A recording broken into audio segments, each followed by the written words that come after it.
Allah Subhanahu wa taala. Dialah Allah yang Al-Fattah, Maha Pembuka rezeki. Kemudian Al-Wahhab, dialah Allah yang Maha memberikan rezeki kepada kita, dan dialah Allah Al-Jawad yang Maha Pemurah. Wassalatu wassalamu ala Nabi as-sahabati minal muhajirin wal ansar. Kemudian salawat serta salam kepada Nabi Muhammad sallallahu alaihi wasallam. Beliaulah Nabi dari kaum Muhajirin dan kaum Ansar.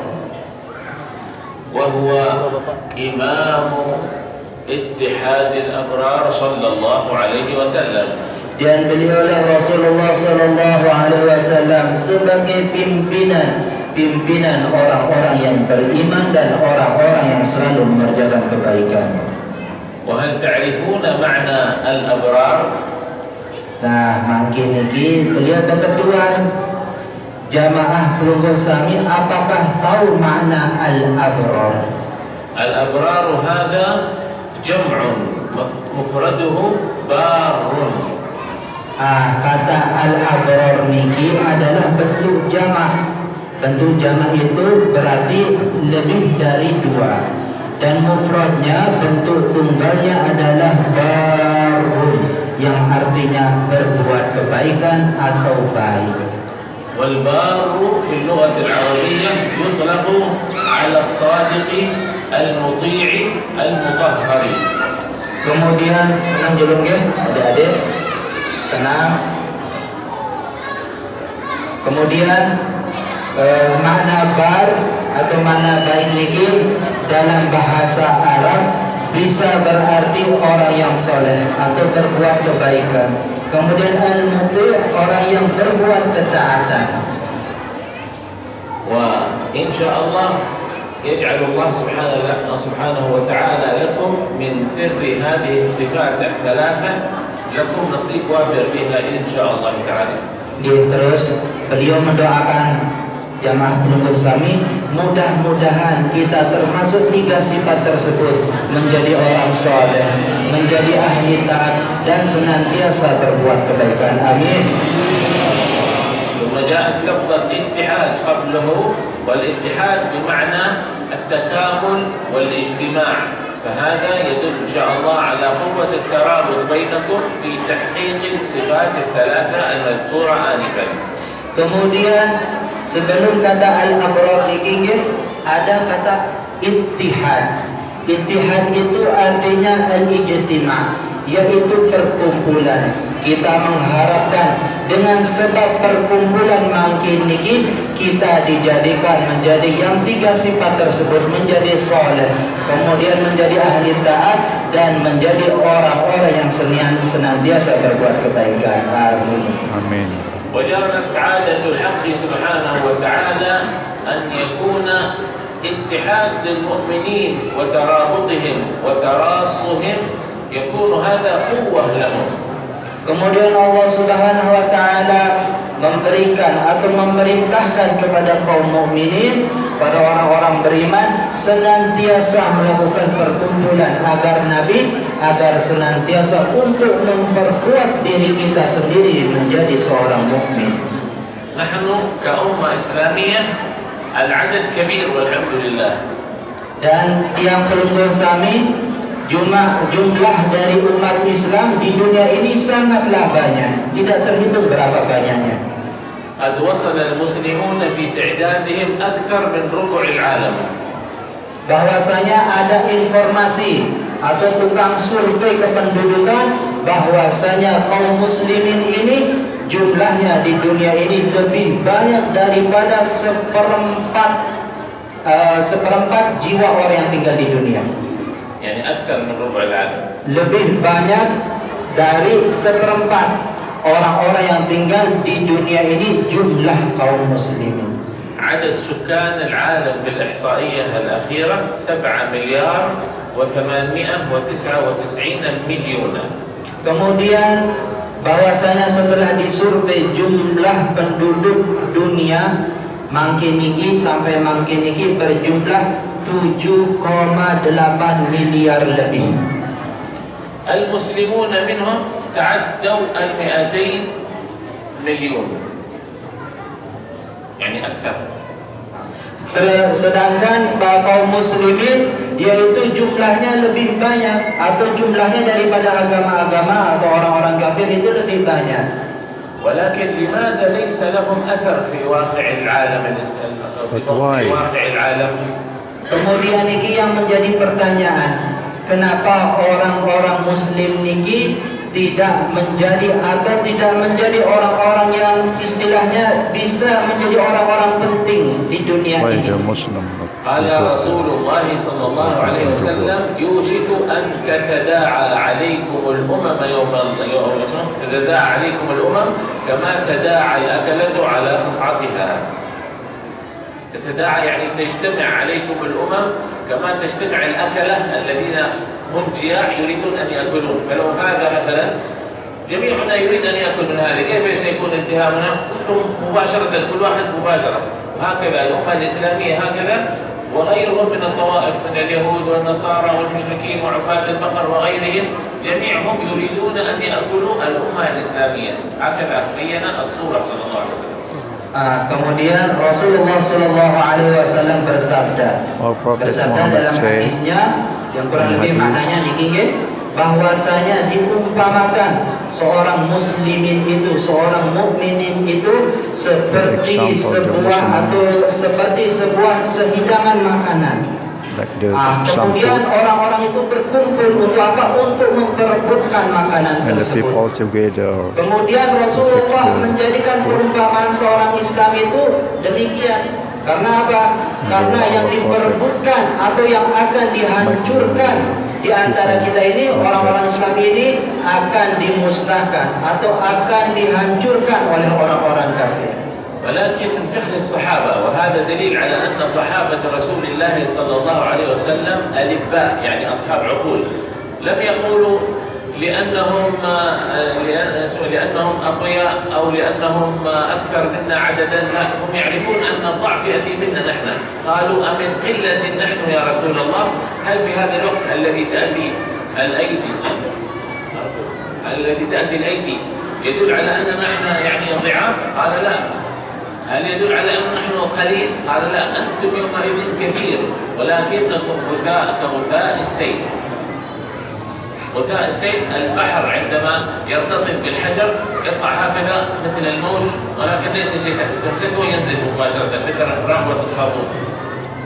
Kemudian sahabat niki bertanya kepada Nabi, wahai Rasulullah Shallallahu Alaihi Wasallam, apakah di akhir nanti atau di penghujung kiamat nanti, di penghujung zaman nanti, apakah umat Islam ini banyak ataukah kami ini lemah?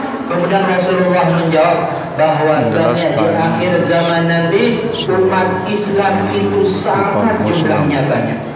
Jumlahnya sangat banyak, tetapi Rasulullah mengumpamakan seperti buih ombak yang diterjang atau yang dihilangkan begitu saja.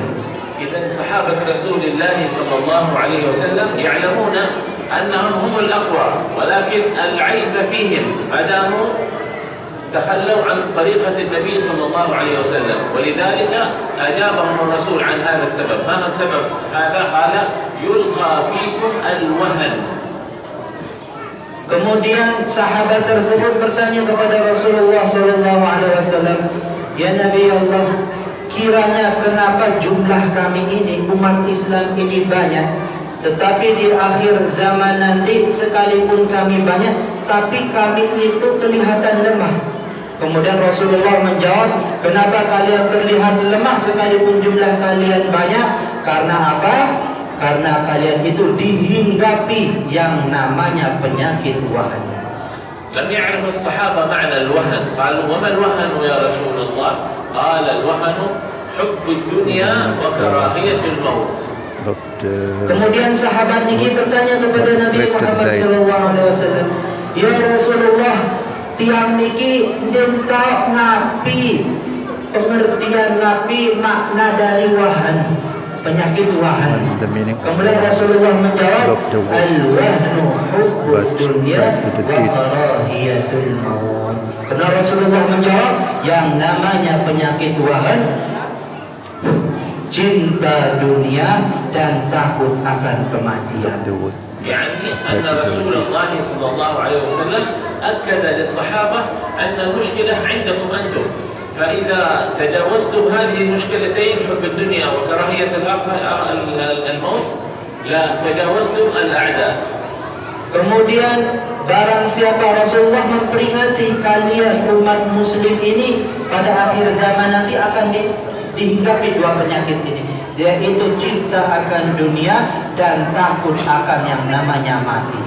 والصحابة لم يقولوا هل معهم أسلحة كثير هل عددهم كثير، هذا يدل على أن رأي الرسول ورأي الصحابة واحد، أن المشكلة منا نحن المسلمون، فمتى ما عدنا إلى ديننا فقنا. Karena antara Rasulullah SAW dan juga para sahabat ini berpikiran sama.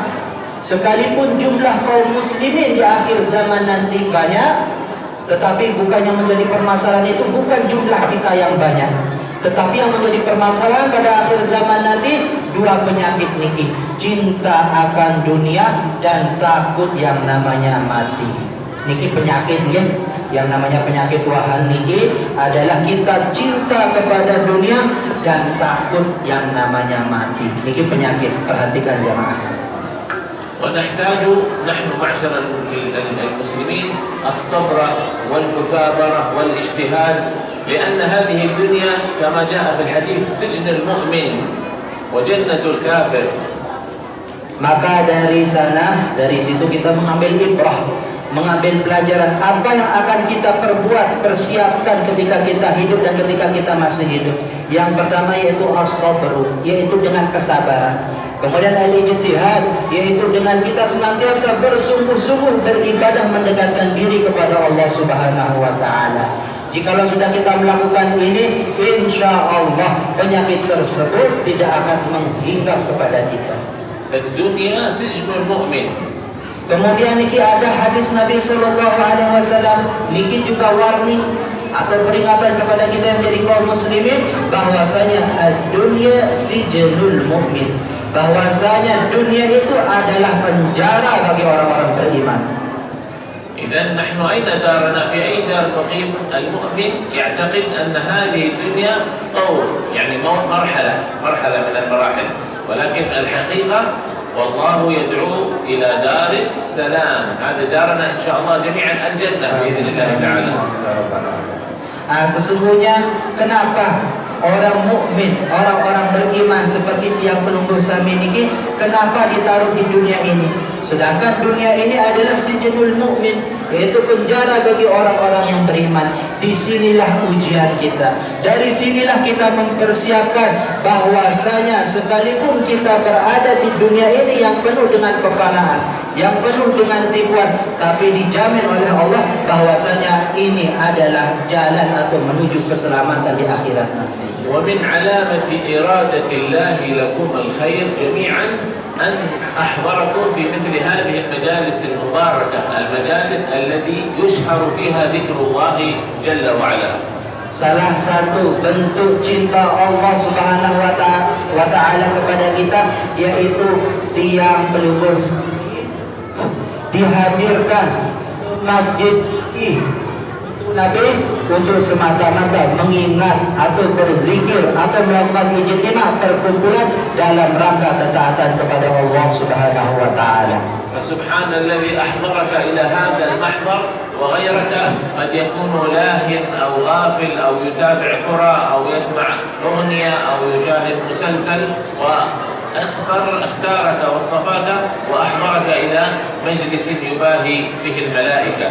Kemudian betapa banyak orang di sekeliling kita yang lalai, bisa jadi dilalaikan karena menonton TV, mendengar musik, ataupun melakukan hal-hal yang tidak bermanfaat lainnya. Tetapi kita alhamdulillah pada kesempatan makin niki kita dihadirkan oleh Allah ke tempat niki. Karena apa? Karena Allah ingin menginginkan dari kita yaitu kebaikan. Makanya jamaah yang belum sami Masa bagi kita adalah wajib bersyukur kepada Allah Subhanahu wa taala. ومن باب الفائدة الإجازة لكم إن شاء الله في قراءة آية الكرسي صباحا بعد الفجر وبعد المغرب، فقد ورد في الحديث من قرأ آية الكرسي في الصباح كان في ذمة الله حتى يمسي، ومن قرأها في المساء كان في ذمة الله حتى يصبح، فإذا مات في هذه الفترة دخل الجنة. Gemang ini menang jamaah nggih. Yang mangke niki beliau akan sampaikan niki adalah ijazah doa yang langsung bersambung sanadnya sampai Rasulullah Shallallahu Alaihi Wasallam. Kali ini beliau akan mengijazahkan ayatul kursi. Kenapa belum kesami ayat kursi? Beliau akan mengijazahkan mangke niki ayat kursi.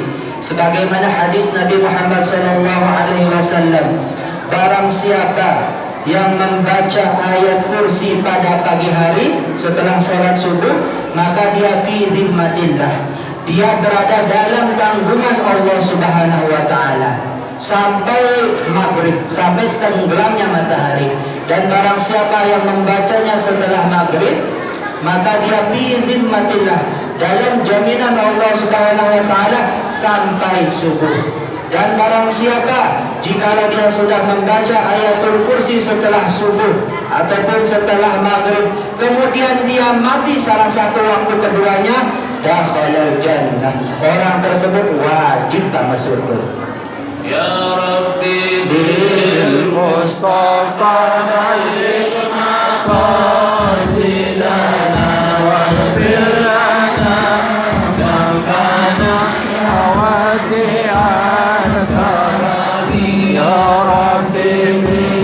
Mustafa balligh maqasidana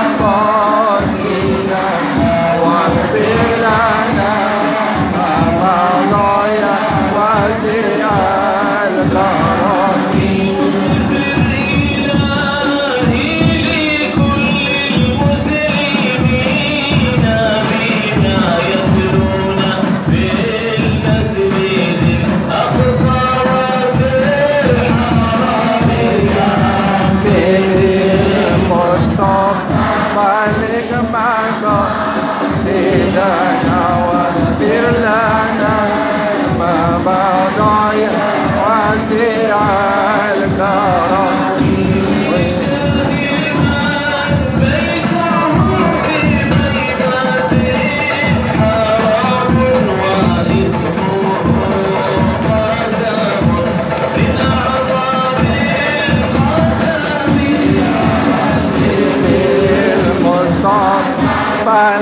Maqasidana waghfir lana ma madaya wasi'al karami.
رمضان إلينا وصل هذا الجود والإرفاق على النبي بهجة العشاق وآله وصحبه خير آل ما مزق الشوق حجاب الراني. والسلام عليكم ورحمة الله تعالى وبركاته. إن صحت لنا الإجازة فقد أجزناكم. Makin iki beliau akan mengijazahkan kepada kita.